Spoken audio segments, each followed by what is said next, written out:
Aqui vão 7 erros que todo iniciante comete nos estudos. São erros que podem te impedir de aprender e gerar aquela sensação de que todo mundo consegue, menos eu. Mais importante do que o assunto, se ele é fácil ou difícil, é a forma como você estuda.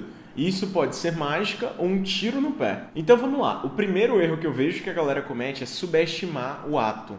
Eu cometi esse erro há pouco tempo atrás, mesmo estudando toda a minha vida e tendo toda uma carga de estudos. A gente tem que sempre se policiar para não cair nessa ideia. Achar que estudar é uma coisa simples, que você vai simplesmente sentar e tá no ponto para estudar toda hora, é uma besteira. Não é, meu caro amigo. E mais difícil ainda é manter a constância.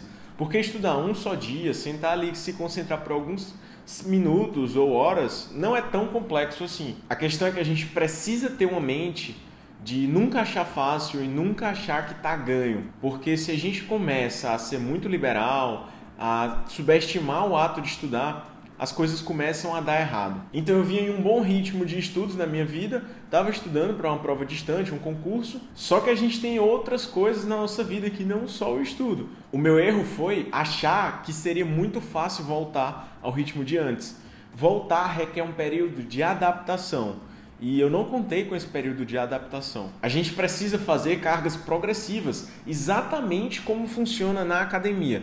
A melhor analogia que a gente pode fazer para como o cérebro funciona é da mesma forma como um músculo. Enquanto que o músculo precisa que você faça força com cargas progressivas para poder desenvolver e hipertrofiar aquilo, o nosso cérebro precisa de cargas progressivas de foco. Isso vale para qualquer estímulo que a gente queira desenvolver. Eu não levei isso em conta e me frustrei muito. E essa é a melhor analogia para entender como que isso funciona. Então nunca subestime e tenha consciência que, por exemplo, quando a gente senta para estudar, requer alguns 10, 15, 20, 30 minutos até você realmente se concentrar, se acostumar com aquele ambiente, se acostumar com o estímulo. E é óbvio que isso vai ficando cada vez mais rápido à medida que você molda aquele hábito. Mas quando a gente para de fazer, esse tempo costuma aumentar. Então, por isso que algumas pessoas sentam para estudar e ficam um tempo olhando para o lado, olhando para cima, olhando para baixo. E depois de algum tempo insistindo naquilo, você vai conseguir estudar de fato. Mas é uma tarefa muito desafiadora. Segundo erro que eu vejo que a galera comete muito é não ter um objetivo claro. E essa é uma burrice tremenda, porque quem não sabe o que quer, qualquer caminho serve. A pessoa não tem técnica, não tem meta, não tem objetivo no estudo, não sabe o que fazer. Ela senta, abre o livro e fica simplesmente passando as folhas ou passando os exercícios e vendo aquilo acontecer. Essa é muito básica, é inaceitável uma pessoa sentar e abrir o caderno sem saber exatamente o que vai fazer, sem ter algum plano. É por isso que, por exemplo, quando a gente está lá na escola, no ensino fundamental, no ensino médio, o professor passa pra gente um dever de casa, às vezes você recebe até escrito, pelo menos na minha escola, eu recebia escrito as tarefas de cada dia, de cada disciplina. E lá tem dizendo, leia da página X até a página Y. Se você não tem uma tarefa de casa, é preciso criá-la. Ah, mas criar uma tarefinha, fazer isso para você é muito chato. Chato é você não ter disciplina alguma e não ser o senhor de você mesmo, ser dominado pelos seus desejos e impulsos a todo momento. Além de que quando a gente não tem um objetivo de estudo claro, quando a gente termina uma coisa, não sabe o que vai fazer depois. Isso aumenta muito mais a chance de você se levantar e ficar enrolando e beber água e nunca mais voltar. Acontece muito. Só que quando a gente tem uma sequência de tarefas, de coisas que você tem que fazer e ultra específicas, do tipo fazer 20 questões desse tema, ou responder da questão tal a questão tal, ou ler da página tal a tal, ou assistir a aula. Aí você tem um caminho traçado e é mais difícil de fugir. Recentemente eu tenho deixado inclusive meu computador ou um material em cima da mesa exatamente do que eu vou fazer a primeira coisa do dia na manhã seguinte. Assim, quando eu acordo, eu já vou direto fazer, não dá nem tempo de pensar. Terceiro erro que as pessoas cometem é estudar de forma passiva. E, cara, esse erro eu vejo que muita gente comete. Não adianta estudar só de forma passiva. Você precisa ter uma forma ativa de se estudar também. Óbvio que o primeiro contato, a primeira vez que você vai estudar um tema, é assistindo uma aula, é lendo um livro, ou às vezes você pode começar até com um pré-teste também, me enganei nisso. Só que o ponto é que é necessário ter um estudo ativo envolvido no seu processo, seja antes, seja depois, melhor ainda quando é antes e depois. Isso é tão verdade que eu senti muita falta disso no começo do curso de medicina. Quando estava lá nos primeiros períodos eu estudava muito e só lendo as coisas de forma passiva, os livros eram enormes, não tinha direcionamento nenhum na faculdade e eu sempre estudava muito e não me dava bem. Eu não era um aluno tão bom porque eu me perdi no meio de tantas matérias difíceis. Isso fez com que eu tivesse que mudar completamente a forma como eu estudo e me fez passar na prova de residência no 5º ano de faculdade, quando eu estava fazendo a prova só treinando. Uma coisa que era certamente impensável para o Guilherme lá do começo do curso. Mas a quantidade de alunos que estuda só lendo material, assistindo aula, ainda é absurdamente grande. É por isso que a maioria não tem bons resultados. A gente precisa de questões, a gente precisa se testar para saber se está aprendendo e utilizar aqueles erros para aprender ainda mais. Eu senti tanta falta disso que a gente criou uma plataforma do zero para estudantes de medicina estudarem através de questões. Outro erro que as pessoas cometem muito é estudar tudo igual. E o que eu quero dizer com isso? Eu digo tanto você estudar a matéria,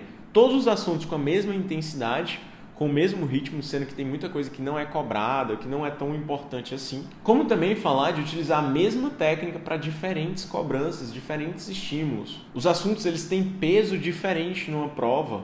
Algumas coisas costumam cair sempre e outras nunca caem. Da mesma forma funcionam as matérias. Eu preciso definir, pelo menos, se eu estou estudando para uma prova de longo prazo, por exemplo, sei lá, tipo o Enem, eu preciso pelo menos definir uma matéria para estudar no mês e outra em outro mês, se for uma prova distante, e ir alternando essas coisas. Mas o que acontece é que, por exemplo, de 100% de um conteúdo, geralmente a forma como aquele assunto é cobrado é sempre igual. Sei lá, 20% do conteúdo vai te dar 80% das respostas da prova. Ainda quase sempre caem questões parecidas.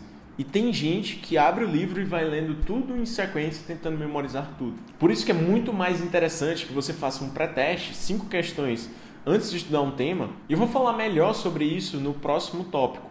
Mas você precisa direcionar o seu estudo para aquilo que cai e voltar no assunto várias vezes a partir disso. Sempre tem também aquelas questões clássicas, aquelas coisas clássicas que caem em toda a prova. Ou o professor que fala em sala de aula do tipo: pessoal, isso aqui é o mais importante, hein? Isso aqui vocês precisam saber. Então, diferentes partes do assunto têm diferentes graus de importância e você precisa saber disso. 5º ponto, não utilizar provas antigas. Isso vale para a faculdade, para a escola, para o Enem vestibular, para concurso público. É a melhor forma de você metrificar e basear o seu estudo, ver como que você está para aquele assunto, ver como que aquilo é cobrado e sentir e aprender o estilo de questões daquela banca ou daquela pessoa que está elaborando. Esse erro eu já cometi bastante. Deixar, por exemplo, para pegar a prova da faculdade na véspera ou se testar mais próximo é um tiro no pé. Não dá certo. Você tem que começar lá no comecinho do mês, já olhar a prova antiga e assistir a aula com a visão: ah, isso aqui cai na prova. Tem gente que fica falando: eu vou guardar para quando eu estiver mais próximo da prova me testar melhor. Isso é uma loucura.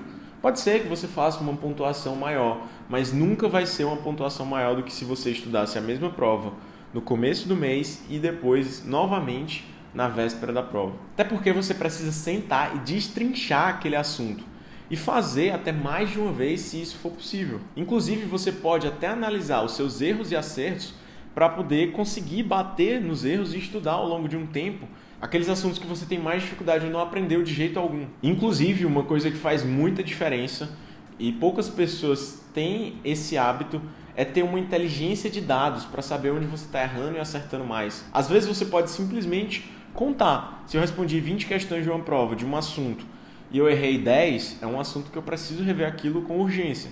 Enquanto que em outro tema que eu fiz 20 questões e acertei 18, eu não preciso rever aquilo com tanta urgência assim. Isso pode ser simplesmente contado ou observado a partir de uma estatística de plataforma, de cursinho que você responde uma prova, mas você precisa usar isso ao seu favor. E o próximo erro que eu vejo que o pessoal comete muito tem tudo a ver com o que eu acabei de falar. É impossível que você tire uma nota boa e que você cresça com consistência nos estudos se você ficar desprezando os seus erros. Tem muita gente que só faz a prova e não corrige.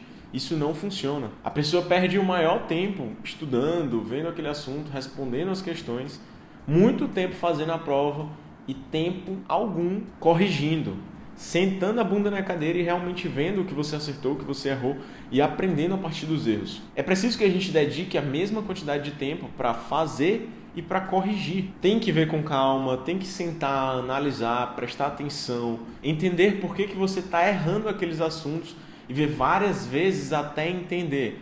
Isso faz muita diferença. 7º ponto que eu vejo que o pessoal erra muito é metrificar o seu estudo através de horas. e não em eficiência. A pessoa fala assim, cara, eu estudei 7 horas nesse dia, eu estudo 10 horas por dia. Ninguém liga para isso. Preciso falar para você agora, utilize outra métrica. Veja o número de questões respondidas, ou quantas questões você acertou de um tema. De nada adianta ter muitas horas no currículo e pouco tempo de concentração e de eficiência, de dedicação. O que a gente precisa de fato é aprender e fazer o que precisa ser feito. E não ficar sentado durante muitas horas, até porque às vezes você está com o celular perto, você se distrai com qualquer coisa e aquelas horas não rendem nada. Muito mais importante do que estudar muitas horas é estudar focado. Inclusive, se você estudar 8 horas desfocado, talvez seja muito pior do que estudar 4 horas com concentração máxima. Portanto, analise se o seu estudo rendeu a partir de outra métrica e não a partir das horas estudadas. Bem, eu espero que esse vídeo tenha te ajudado a reconhecer alguns erros que as pessoas cometem muito nos estudos.